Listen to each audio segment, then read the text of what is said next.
Hello नमस्कार दोस्तों, स्वागत है आप सभी का नीट शास्त्र के इस ऑनलाइन काउंसलिंग प्लेटफॉर्म पर। मेरा नाम है प्रतीक सिंह और आज के इस वीडियो में हम बात करेंगे कि एमसीसी मेडिकल काउंसलिंग कमेटी के ऑफिशियल वेबसाइट पे अभी तक में क्या अपडेट्स आई हुई हैं, क्या डेवलपमेंट्स हैं, काउंसलिंग कब से स्टार्ट हो सकती है, सारी अपडेट्स के बारे में जल्दी से बात कर लेते हैं।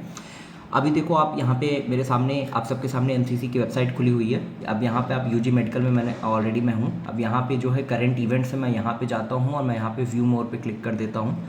अब जैसे मैंने व्यू मोर पे क्लिक किया, यहाँ पे देखो ये सारी नोटिसेस जो हैं, ठीक है।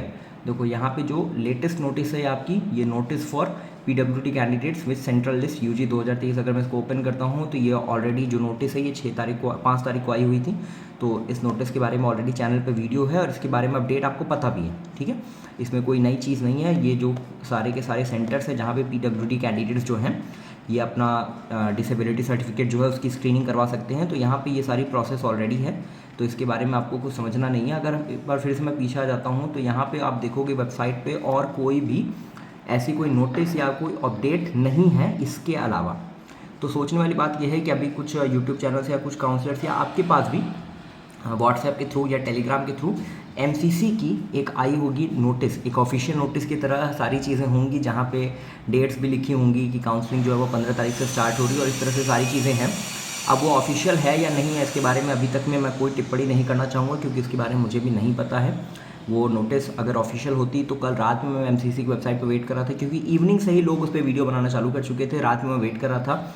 वेबसाइट में चेंजेस भी हुए हैं लेकिन वो नोटिस अभी तक अपलोड नहीं हुई है। हो सकता है कुछ देर बाद वो नोटिस अपलोड हो जाए, वीडियो बनाते समय ही वो नोटिस अपलोड हो जाए, कुछ कह नहीं सकते। जो भी चीज़ें हैं नोटिस के रिगार्डिंग, उसमें यह है कि 15 तारीख से आपकी काउंसलिंग स्टार्ट होगी। और देखो ऑब्वियस भी है, मैंने पहले जो 5 तारीख को मेरी वीडियो गई थी पीडब्ल्यूडी कैंडिडेट्स वाली, उसमें मैंने यही बोला था कि एटलीस्ट 1 वीक का टाइम दिया जाता है पीडब्ल्यूडी कैंडिडेट्स को अपने सर्टिफिकेट की स्क्रीनिंग करवाने के लिए, हर साल की तरह। तो इस साल भी अगर 5 तारीख को नोटिस आई थी तो 6 से लेकर 12 तारीख तक तो 12 तारीख तक तो एटलीस्ट उनको स्क्रीनिंग तक का टाइम दिया जाएगा। उसके 2-3 दिन बाद ही मैंने बोला था कि 12, 13, 14 अप्रॉक्स इसी तरह से काउंसलिंग जो है एमसीसी की वो स्टार्ट हो सकती है। और जैसे ही एमसीसी की काउंसलिंग जो है वो स्टार्ट होगी, आपकी रजिस्ट्रेशन होगा सबसे पहले, उसमें फिर आपका चॉइस फिलिंग होगा। फीस रजिस्ट्रेशन करोगे, फ़ी पेमेंट करोगे, चॉइस फिलिंग करोगे और उसके बाद आपका रिजल्ट आ जाएगा। और फर्स्ट राउंड जैसे ही एमसीसी का खत्म होगा, उसके साथ साथ आपकी स्टेट की काउंसलिंग की प्रोसेस अब धीरे धीरे जो है वहाँ पे नोटिस आना चालू हो गया है सर्टिफिकेट्स के रिगार्डिंग। बाकी सारी चीज़ें जैसे उत्तर प्रदेश में अभी डोमिसाइल सर्टिफिकेट के लिए का आपका नोटिस आया हुआ है, ऐसे ही सारे स्टेट्स की काउंसलिंग, बिहार हो गया, तो सब स्टेट्स की काउंसलिंग धीरे धीरे जो है अब वो धीरे धीरे जोर पकड़ रही है। धीरे धीरे काउंसलिंग में आपको अपडेट्स अब देखने को मिलेंगी टाइम के साथ। तो यही न्यूज़ है। एमसीसी की वेबसाइट पे अभी तक कोई यहाँ पे हरकत नहीं है, ठीक है। जैसा भी होगा आपको चैनल के माध्यम से ऑफिशियल वेबसाइट पे जो नोटिफिकेशंस आएंगे उन्हीं सब के बारे में आपको बताया जाएगा, क्योंकि फेक नोटिस भी सर्कुलेट होते हैं।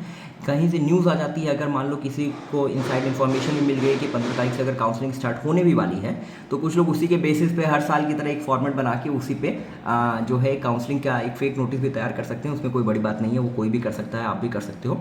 तो अभी इस सब चीज़ों पे ध्यान नहीं देना है। जो भी ऑफिशियल चीज़ें आएंगी हम ऑफिशियल वेबसाइट से ही, अगर आप खुद भी चाहते हो तो आप सारी चीज़ें ऑफिशियल वेबसाइट से ही अपनी चेक कर सकते हो। काउंसलिंग जो भी होती है डीजीएमई होती है स्टेट के लिए, और ऑल इंडिया के लिए आपकी एमसीसी होती है। जिस भी स्टेट किसी भी एक कैंडिडेट को अगर काउंसलिंग के लिए करवाना है, खुद से भी अगर वो काउंसलिंग कर रहा है, तो सबसे इंपॉर्टेंट है उसको सिर्फ 2 वेबसाइट चेक करनी है, एक अपनी स्टेट की डीजीएमई की वेबसाइट और दूसरी वेबसाइट एमसीसी की। बीच बीच में कभी कभी एनटी की वेबसाइट खोल सकता है, लेकिन उसका कोई मतलब नहीं है। तो एक एमसीसी की वेबसाइट और आपकी स्टेट की डीजीएमई की वेबसाइट, सिर्फ 2 वेबसाइट से आपकी सारी काउंसलिंग के सारे नोटिफिकेशंस और सारी की सारी न्यूज़ जो है वो आपको पता चल जाएगी। तो इसी तरह से इसको आप समझ सकते हो और फेक नोटिस से बचिए।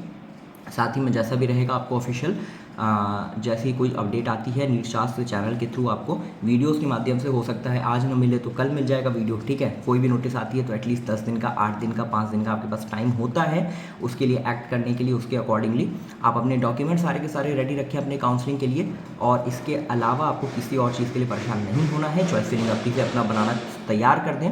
कोई प्रॉब्लम आती है तो उसके लिए आप हमारे काउंसलर से जुड़ सकते हैं, मेंटर से जुड़ सकते हैं। स्क्रीन पर आपको नंबर दिख रहा होगा। तो मेरा नाम है Prateek Singh. I wish you all the best for NEET counselling. Thank you so much for watching.